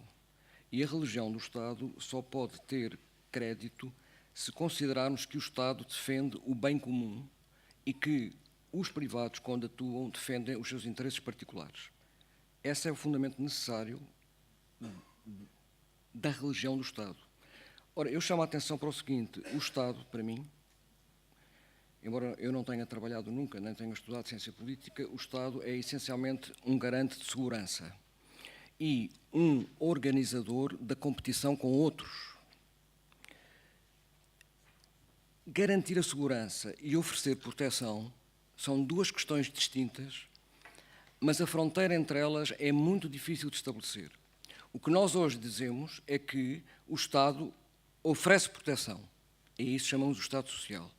Mas o que acontece é que o Estado que nós temos não nos garante segurança nenhuma, senão vejamos a crise em que nós estamos. Nós temos um problema que temos que resolver, que é a relação entre Dom Dinis e a Rainha Santa. É porque, do nosso ponto de vista, a Rainha Santa era maravilhosa, que era pão e rosas. Mas se olharmos para a história de Portugal, nós como coletividade, o rei Dom Dinis é infinitamente superior à Rainha Santa. A Rainha Santa está no céu, o rei Dom Dinis está no inferno. E desse ponto de vista, o que eu chamo a atenção é o seguinte: nós precisamos de Dom Dinis. Ao mesmo tempo, precisamos que haja pessoas que sejam a Rainha Santa. Agora, não podemos pedir, é um conjunto de pessoas que vêm não sei de onde, com qualificações que nós não sabemos e que depois nos aparecem em eleições a prometer serem iguais à Rainha Santa. Esses travestis não nos levam a lado nenhum.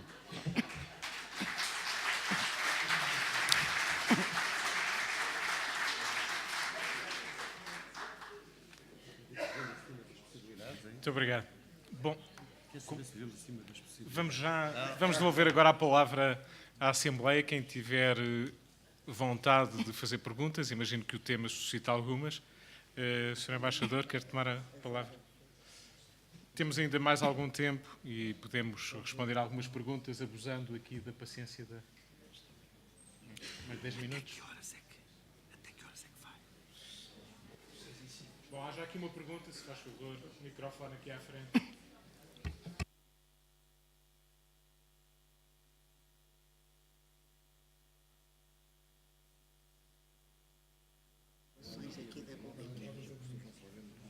Funciona? Sim, senhor. Muito obrigado. Eu queria fazer uma pergunta e abordar um assunto, uma dimensão que foi pouco abordada nas intervenções e no debate, que foi muito interessante, a questão da demografia.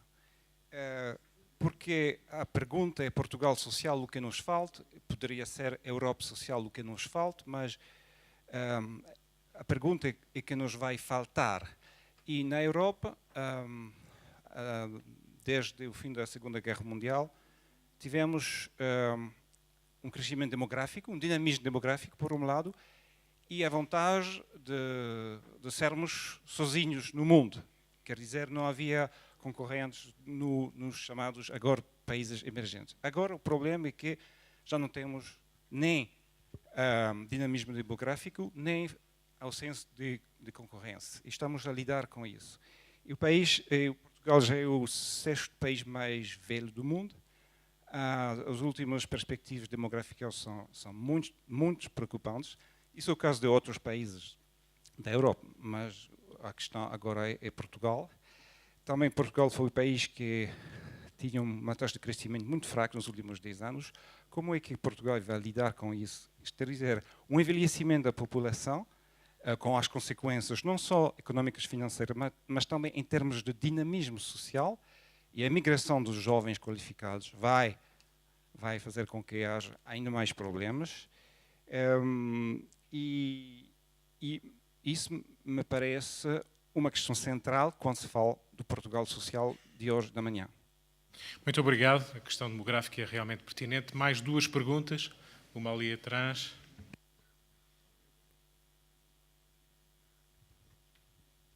Bem, eu só queria fazer, José Manuel Sobral, do ICS, eu só queria fazer 2 ou 3 observações. A primeira é agradecer ao professor Boaventura Sousa Santos o facto de ter trazido o cenário externo e de longa duração para a interpretação da atual conjuntura portuguesa. Vale a pena olhar para isso. Em segundo, constatar que precisamente a periferia nórdica e escandinava, que se integrou no core do sistema mundial e da Europa, são todas elas sociedades de Estado forte. E fizeram-no ancorado a um Estado forte e um Estado substancialmente mais forte e com uma mais importante função pública do que sucede em Portugal. Em segundo lugar, 2 observações para o Dr. Félix Ribeiro, que nos culpou praticamente de termos, nós portugueses em geral, a religião do Estado. Há vários tipos de religiosidade, a dos privados também. A primeira é a seguinte: quando falamos em nós coletivo, estamos a falar em Portugal, estamos a essencializar o país. E quando analisamos comportamentos coletivos, temos que, evidentemente, ter em vista os diversos graus de agência das pessoas envolvidas. Como é que isso acontece? Como é que os partidos são eleitos? Bom, em função de determinado tipo de programas que depois não cumprem, na maior parte dos casos. Sabemos que há uma dissonância muito grande entre a proclamação e os discursos políticos, os quais determinam a escolha dos eleitores que têm diferentes graus de literacia política por razões pelas quais não podem ser responsabilizados, são razões histórico-sociais, mas sabemos que há essa dissonância. A própria União Europeia e as opções feitas dentro da União Europeia foram feitas não só através das elites políticas e decididas pelas elites políticas, mas procurando, e isso tornou-se muito claro nas últimas 2 décadas, procurando que não houvesse muito envolvimento dos cidadãos da União Europeia, porque eles poderiam querer referendos e poderiam querer decidir de uma outra maneira. Terceira questão, sobre a classe média. Falou aqui da classe média e das classes sociais como se elas fossem um todo individual. Ora, os agentes sociais não são indivíduos.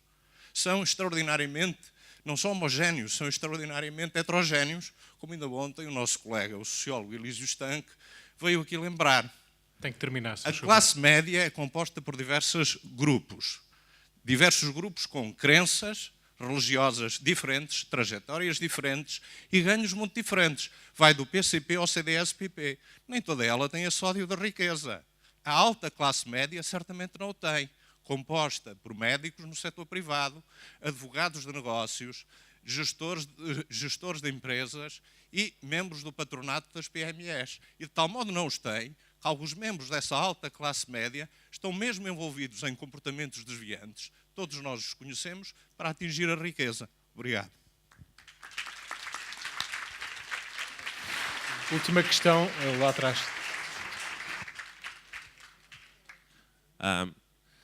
Obrigado pelas introduções que fizeram há bocado. Primeiro, eu quero falar, eu não sou português, eu sou belga e por isso não estou a falar aqui pela classe média portuguesa, não é? Privilegiada.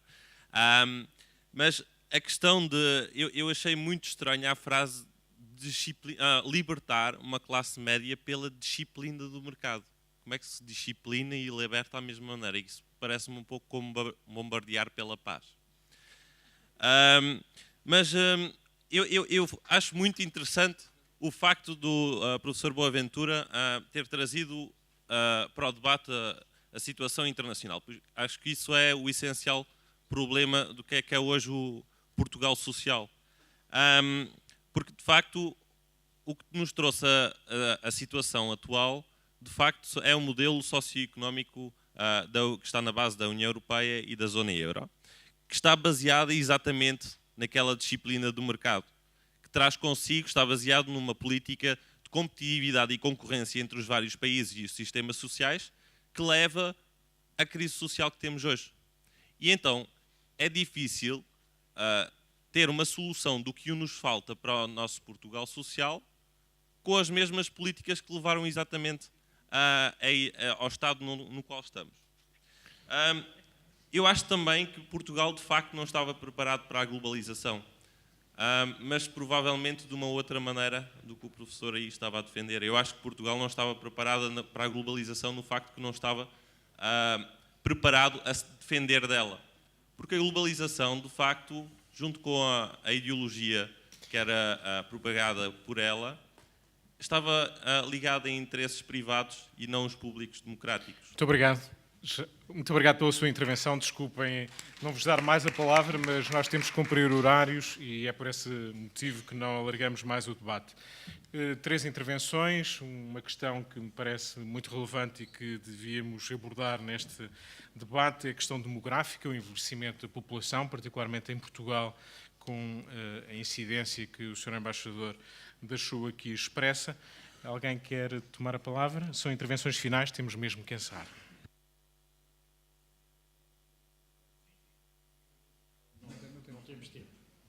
Eu gostava só de dizer o seguinte, realmente Portugal podia não estar preparado para a globalização, mas o Portugal foi historicamente o primeiro grande agente da globalização europeia. Portanto, o que seria interessante era analisar um pouco este trajeto histórico. Eu não acredito que nós estivéssemos preparados para a globalização. A globalização são globalizações. E quando o euro se fixa, nos termos em que se fixa, é para favorecer a globalização da Alemanha e desfavorecer a globalização de Portugal e da Espanha. Está em Maastricht. Só não lê quem não quer. Portanto, há globalizações, não há uma coisa chamada globalização. Em segundo lugar, o Estado é um campo de disputa. O Estado não é... E o exemplo que o José Manuel Sobral trouxe é muito interessante. O neoliberalismo meteu um pouco na cabeça das elites, às vezes até que vêm da esquerda, da direita, não interessa, esta ideia que o mercado é que é eficiente e que o Estado é predador. Os países nórdicos mostram uma coisa que era aquilo que dominava a Europa até agora, é que só há uma sociedade civil forte quando há um Estado forte, democraticamente forte. A partir dos anos 80, esta equação inverte-se e diz só há um Estado, uma sociedade civil forte, se houver um Estado fraco. Obviamente, era a passagem da lógica do Estado e da comunidade para a lógica do mercado, é isso que temos. Portanto, eu penso que nós devemos ver esta situação. Ponto final, a democracia. Eu acho que a democracia tem que ser democratizada. Eu penso que nós estamos numa situação de suspensão democrática, porque a gente sabe que a sexta avaliação foi uma farsa, porque a Angela Merkel veio aqui na véspera dizer que estava tudo bem. Como é que os senhores do Fundo Monetário iam dizer que estava tudo mal? Não podiam. O protetorado já tinha dito o que é que se fazia. E tudo vai para a sétima. E a sétima avaliação é que vai ser aquela a que eu chamei a atenção para o nível de catástrofe em que vamos ter. É quando se entrar no corte da despesa e, portanto, no corte da saúde, da educação e da segurança social, com os impostos que estão por aí. Quando isto se der, então é que vamos ver qual é o resultado. Não quero fazer de Sra. Merkel, mas temos mesmo que encerrar. Está bom, está bom. Peço ao professor Félix Ribeiro que esta questão da demografia tem que ter pelo menos uma resposta e o senhor é especialista na matéria. No que respeita, eu não sou especialista nas questões demográficas. O que me parece é o seguinte, eu acho que nós temos que preparar uma organização da sociedade que seja capaz de gerir um choque demográfico brutal que corresponde ao momento em que a minha geração dos baby boomers entram, digamos assim, na fase de aposentação, em que eu, aliás, já estou, por isso eu já não pertenço àquela coisa que está aí como sendo eu, como sendo de mim.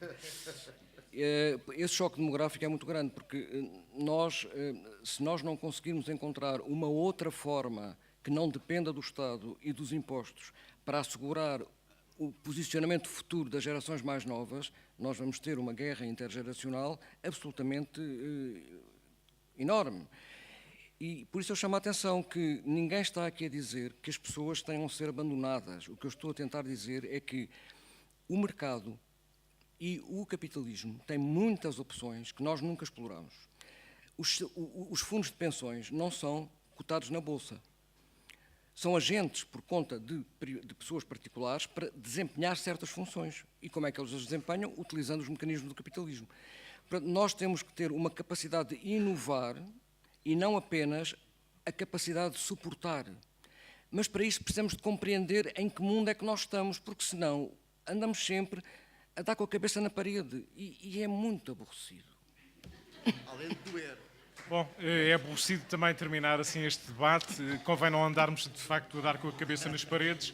Ficaram aqui alguns contributos para um conhecimento mais aprofundado do país e da sua evolução.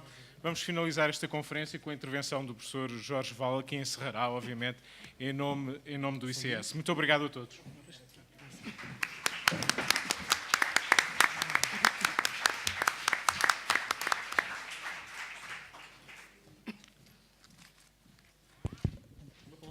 Final de agradecimento a todos que participaram nos trabalhos, a todos os nossos colegas que fizeram apresentações, uma palavra muito particular de agradecimento à mesa com a qual encerramos este colóquio e nós durante estes 2 dias falámos muito do Adérito Cedas Nunes, que fundou e tornou possível este projeto que é hoje o ICS, mas será importante e será um dever homenagearmos todos os presidentes dos conselhos diretivos e dos conselhos e do Conselho Científico ao longo destes anos.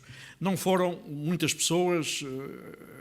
Eduardo Cruzeiro saiu, eu queria dirigir-lhe uma palavra muito especial, mas ao longo dos anos dirigiram o Instituto, depois do Adérito Cedas Nunes, Maria Filomena Mónica, Eduardo Cruzeiro, o Manuel Vilaverde Cabral, o João de Pina Cabral e o José Rolo, e uma palavra de agradecimento ao trabalho que desenvolveram e ao facto de terem conseguido continuar o projeto que deu início ao Instituto de Ciências Sociais.